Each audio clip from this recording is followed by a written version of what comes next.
20 points. Remember, though, it was J.J. Redick's first playoff game as a head coach. We do not talk enough about that. But Ant-Man didn't even have to get active, and the T-Wolves, they got a blowout dub. Slick, is tonight already a must-win game for the Lakers? Nope. No? Nope. Because the Timberwolves took 2 off of the Denver Nuggets last year in Denver. Oh, they did. Slick, you're right. In the second round, and then turned around and went back to Minnesota and coughed up 2 games in Minnesota. So now, do I believe that this is a different Minnesota Timberwolves team? Did they show me a maturity and a preparation for that first game that I had not seen from them before, Ant Edwards in particular? Yes. But I need to see a little bit more before I'm fully buying in. And yes, they did win the series ultimately over the Denver Nuggets, but it went 7 games. And if this series would happen to go 7 games, with a 7th game in LA, then look, anytime a series goes 7 games, it means those teams are so close. Yeah. Anything can happen in that 7th game. So is it a must win? I can't quite put it there at this point, especially with all the veteran leadership that they have. LeBron James has played in 10 series in which he went down 2-0 over the course of his career. He's 3-7 in those. That's not a great percentage, right? Doesn't guarantee success by any means, but he has done it. He has overcome it. And so you have somebody in the locker room who's not going to be shook if they end up going down 2-0. Real quick. So he has 10 series that he's been down 30% win rate. 0-2. 0-2, including the finals in 2016 against the Golden State Warriors, where they came back. Right. You know what, though? Even hearing that, though, he's been in playoffs so much that 10 series ain't even a lot to him. Yeah. You think about it, I mean, since he's been 20, his second year he went to the playoffs. Right. He's been playing for 20 years? 20 So, years, you know what I'm saying? So that sounds like a lot, but it's really not. And multiple He's played series. so much. I was about to say this. Yeah, I was every year. worried about when you said that, and I thought about it. LeBron James ain't part of the Timberwolves. So last year when they had that collapse and all that, that's not LeBron James. LeBron James is going to go down or go up 2-0 and go back down 2-2. I don't see LeBron James doing that because the experience, who he is, and it's one thing of like watching the Warriors play the Rockets. I'm not trying to compare them, but you can tell experience. Yep. You know what I'm saying? You can tell, like, just having that it factor. Even Kawhi Leonard last night. You playing against a really, really good team. They're experienced, but you see that dog come out of him. Like, yo, I got this. Last game, we choked that thing up. I'm going to make sure we don't choke the second game up. And I think that's LeBron James. It would blow my mind if tonight we see the same thing from the Lakers. It wouldn't blow mine, though, Shady. It wouldn't blow my mind. Because here's why. There is a world, America, where the T-Wolves are just better than the Lakers. That world does exist. Sure. Like, since LeBron came back from the injury, the Lakers are 7-7. The T-Wolves are 9-2 over that same stretch. So understand, like, the T-Wolves are better than their record suggests. Because of 82 games in a season, where you sit at the end of the season does not necessarily dictate how well you're playing at that point in time. So just because the Lakers are the 3 seed and the T-Wolves are the 6 seed, and just because the Rockets are the 2 seed and the Warriors are the 7 seed, does not actually mean the Lakers are better than the T-Wolves and the Rockets are better than the Warriors. If the Lakers go down 0-2, it's very simple for me. The T-Wolves are just better. There's only so much in my mind that the Lakers can do in this game.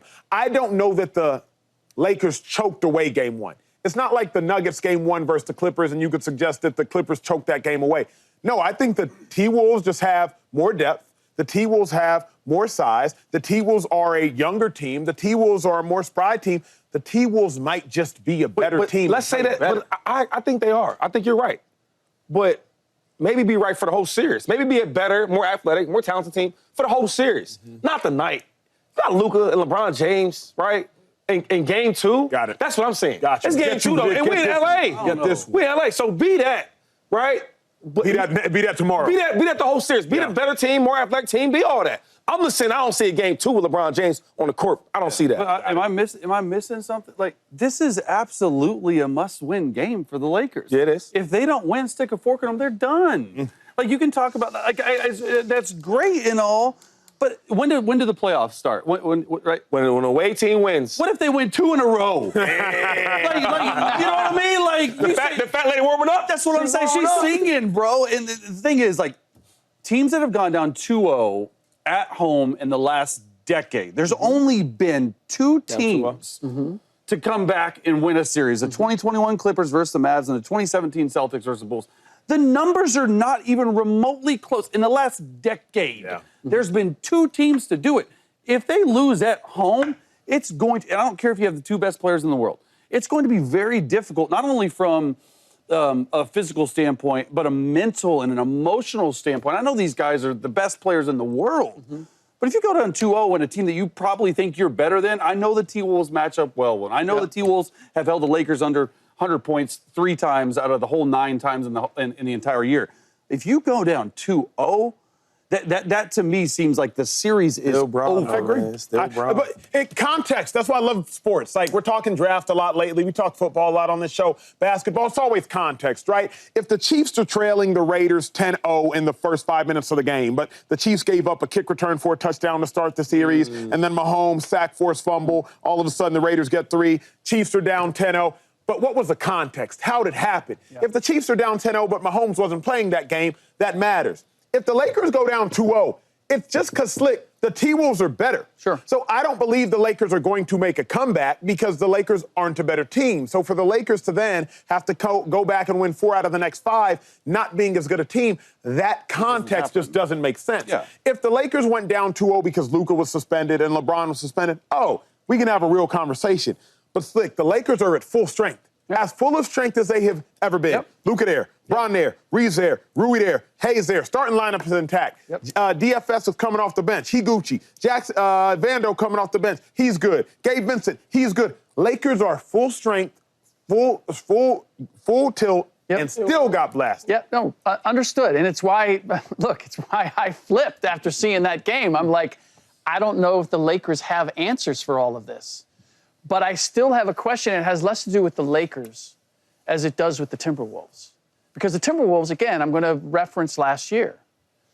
They knocked off the defending champions. They knocked off the Denver Nuggets. They did. And then they got dog-walked by the Dallas Mavericks the next round in 5 games. So mentally, where are they? Can they maintain? It's almost because they were so dominant in game 1. Do they understand you have to come with the same urgency and attention to detail and focus and composure to be able to win game 2? Because there is Luka Doncic and LeBron James on the other side. They're not